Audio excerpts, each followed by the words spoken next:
सबको जय मसीह की। मैं पास्टर लालजी विश्वकर्मा। आइए आज दिन की नई शुरुआत के लिए सुबह की प्रार्थना हर एक के लिए करते हैं। प्रार्थना शुरू करने से पहले मैं वचन के माध्यम से हर एक से बातचीत करना चाहता हूं। आइए वचन को देखते हैं। रोमियो की पत्री अध्याय 12 वचन 1 से। रोमियो की पत्री अध्याय 12 वचन 1 से आइए देखते हैं। इसलिए हे भाइयों, मैं तुमसे परमेश्वर की दया स्मरण दिलाकर विनती करता हूं कि अपने शरीरों को जीवित और पवित्र और परमेश्वर को भावता हुआ बलिदान करके चढ़ाओ। यही तुम्हारी आत्मिक सेवा है। हालेलुया। मेरे प्यारे भाई बहनों, यहां परमेश्वर का वचन हमें बताता है, जिसमें परमेश्वर का दास जो प्रेरित पौलुस से कह रहा है कि हे मेरे भाइयों, कहता है मैं तुमसे परमेश्वर की दया स्मरण दिलाकर विनती करता हूं। कहता है हे मेरे भाइयों, मैं परमेश्वर की दया तुम्हें याद दिलाता हूं और याद दिलाकर तुमसे विनती करता हूं। कहता है मैं परमेश्वर की दया जो तुम्हारे ऊपर किया, उसने कहा कि मैं परमेश्वर की दया तुम्हें स्मरण दिला रहा हूं। कह रहा है कि जो परमेश्वर ने तुम्हारे ऊपर दया किया है, कहता है उस दया को मैं याद दिला रहा हूं। परमेश्वर ने हमारे ऊपर कैसा दया किया, जैसा कि यूहन्ना अध्याय 3 के 16 वचन में लिखा गया है कि क्योंकि परमेश्वर ने जगत से ऐसा प्रेम किया कि उसने अपना इकलौता पुत्र दे दिया, ताकि जो कोई इस पे विश्वास करे नाश न हो परंतु अनंत जीवन पाए। तो यह वचन बताती है कि परमेश्वर ने इस संसार के ऊपर ऐसा प्यार किया कि उसने अपना इकलौता पुत्र न्यौछावर कर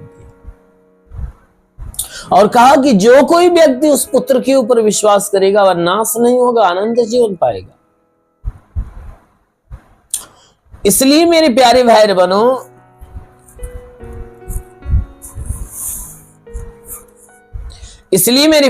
बहनों, यहां परमेश्वर का जो वचन है ना, वो वचन बताता है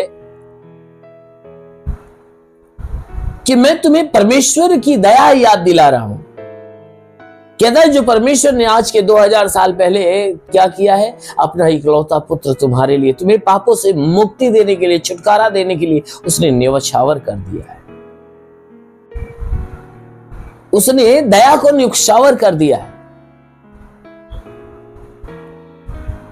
परमेश्वर की दया, परमेश्वर ने ऐसा दया किया कि उसने अपने इकलौते पुत्र को न्यौछावर कर दिया। दया में उसने क्या किया है, आपके लिए वो न्यौछावर किया। वो भी क्या, अपना इकलौता बेटा।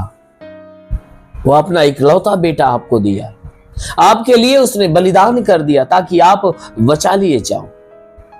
इसलिए कहता है कि उस दया को जो परमेश्वर ने तुम्हारे ऊपर किया, कहता है उसको मैं याद दिला रहा हूं कि याद करो उस परमेश्वर की दया को, कि तुम्हारे लिए उसने अपने बेटे को न्यौछावर कर दिया, अर्थात यीशु मसीह ने अपना प्राण दे दिया तुम्हारे पापों के लिए, तुम्हें पापों से छुटकारा देने के लिए। मेरे प्यारे भाई बहनों, इसीलिए वो परमेश्वर का वचन हमें बताता है कि इसलिए हे मेरे भाइयों, तुम भी क्या करो कि अपने शरीर को जीवित, पवित्र और परमेश्वर का भावता हुआ करके बलिदान चढ़ाओ। जैसे परमेश्वर ने अपने इकलौते पुत्र को तुम्हारे पापों के लिए बलिदान कर दिया, तुम्हें बचाने के लिए, तुम्हें स्वर्ग के लायक बनाने के लिए, तो कहता है कि तुम भी क्या करो, अपने शरीर को जीवित बनाओ, अपने शरीर को पवित्र बनाओ और अपने शरीर को परमेश्वर का भावता हुआ बनाकर उस परमेश्वर को सौंप दो। शरीर को जीवित बनाओ, शरीर को पवित्र बनाओ। जीवित बनाने का मतलब परमेश्वर की आज्ञाओं पे इस अपने शरीर को चलाओ और अपने पुराने पापों के लिए परमेश्वर के सामने पश्चाताप करो और मन फिराओ, बुराई को त्यागो, भलाई का मार्ग अपनाकर तुम अपने आप को पवित्र करो। परमेश्वर की इच्छा को अपने जीवन में पूरा करके अपने इस जीवन को परमेश्वर की महिमा के लिए सौंप दो। कहता है कि देखो, यही तुम्हारी आत्मिक सेवा है। कहता है अगर तू आत्मिक सेवा करना चाहता है ना, तो तू ये काम कर कि उस परमेश्वर की दया को याद कर, आज के 2000 साल पहले की घटना को याद कर, और याद करके तू क्या कर कि अपने शरीर को जीवित बना, अपने शरीर को जीवित बना, यानी जितने पाप किए हैं ना उन पापों को याद करके अंगीकार कर क्षमा मांग। अपने शरीर को पवित्र बना, यानी अपना मन फिराकर बुराई की तरफ नहीं परंतु भलाई की तरफ लेकर चल। और कहता है कि अपने आप को तू परमेश्वर का भावता हुआ बना, अपने आप को तू परमेश्वर के योग्य बना दे, और योग्य बनाकर अपने इस देह को परमेश्वर को सौंप दे कि इस देह के द्वारा परमेश्वर की महिमा हो। कहता है कि यही तुम्हारी आत्मिक सेवा है। अगर आत्मिक सेवा करना चाहते हो तो इतना काम करो। हालेलुया। इसलिए मेरे प्यारे भाई बहनों, सच में यदि आप उस परमेश्वर के महिमा को आप जानते हो, अगर उस परमेश्वर के बलिदान को जानते हो, उसके प्यार को जानते हो, तो जरूर है कि अपने आप को क्या करो कि उन सारी घटना को याद करके अपने देह को परमेश्वर के लिए सौंपो, क्योंकि परमेश्वर की यही इच्छा है। बाइबल की वचन कहती है, उसने कहा तू मेरे राज्य और धर्म की खोज कर तो संसार की सारी चीजें मिल जाएंगी। तो इसलिए परमेश्वर का राज्य, परमेश्वर का धर्म खोजने की आवश्यकता है, और परमेश्वर का राज्य और धर्म की खोज करके उस परमेश्वर की महिमा करो। जरूर है कि आपको अनंत काल का जीवन मिलेगा। इसलिए आइए आंखों को बंद करिए, पूरे विश्वास से भर जाइए। आज सुबह की प्रार्थना हरि के लिए करते हैं। जरूर है कि इस प्रार्थना के द्वारा परमेश्वर आपके जीवन में आशीष देगा। वो धन्यवाद करता हूँ मेरे प्रभु परमेश्वर, सृष्टि के मालिक, धरती पे अन्न उपजाने वाले पिता, मैं तेरा धन्यवाद करता, जगत के पालनहार परमेश्वर, मैं तेरा धन्यवाद करता प्रभु। आपसे विनती प्रार्थना करता है पिता, अपने पवित्र तेजस्वी सामर्थी बलवंत हाथों को नीचे बढ़ा, ताकि जितने लोग इस प्रार्थना को सुन रहे प्रभु ने तेरा स्पर्श होने पाए। ओ प्रभु तेरा स्पर्श हो जाए, उनके शरीर में जितने दुख है, तकलीफ है, बीमारियां सब नष्ट होने पाए। हे प्रभु उनके शरीर पे कोई तंत्र मंत्र जादू टोना, कोई भी कारीगर की बंधन, सारे बंधन टूटने पाए। कोई दुष्ट आत्मा, शैतानी आत्मा, मरी हुई आत्मा, पुज्यमान शक्तियों का प्रभाव प्रकोप नष्ट होने पाए। वो महान परमेश्वर हम प्रार्थना करते पिता, हे परमेश्वर तू अलौकिक काम करने वाला प्रभु है। अपनी भारी आशीषों के द्वारा ढाप मेरे प्रभु, ताकि तेरे आशीषों में पहले बड़े और चंगे रहे।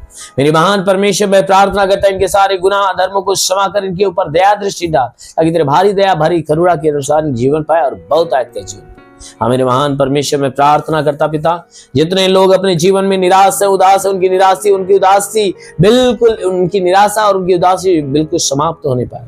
हे प्रभु मैं प्रार्थना करता हूँ, जितने बीमार लोग इस प्रार्थना को सुन रहे प्रभु यीशु के नाम से हर एक बीमारी से चंगे होने पाए।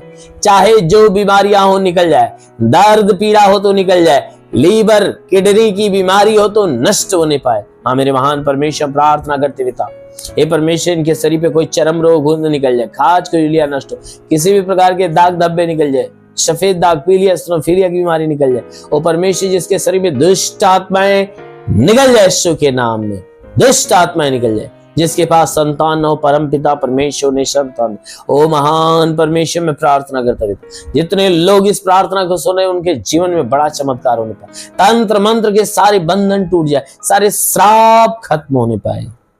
ओ महान पिता, हे अनुग्रह करने वाले प्रभु, हर एक के ऊपर अनुग्रह कर, जितने सेवा करने वाले लोग ये सेवकाई पे आशीष दे, अपने पवित्र आत्मा से हर को भर दे, ताकि हर कोई आत्मा के द्वारा परिपूर्ण हो जाए। इन सब के जीवन में जितने लोग इस आशीष को ग्रहण करें, इन सब के जीवन में चाहे जो प्रॉब्लम हो, चाहे जो बीमारियां हो, सब यीशु के नाम में नष्ट होने पाए। प्रभु हर एक के ऊपर तेरी आग उतरने पाए, हर एक के ऊपर तेरी आग उतरे, हर एक के ऊपर तेरी आत्मा उतरे, हर एक के ऊपर तेरा स्पर्श, तेरा अनुग्रह होने पाए। हाँ मेरे महान पिता, तेरा साथ सबके साथ, तेरा हाथ सबके सर पे बना रहे, अनुग्रह शांति से भर दे प्रभु यीशु के नाम में मांगते हैं, आमेन। परमेश्वर को आशीष दे। God bless you. धन्यवाद।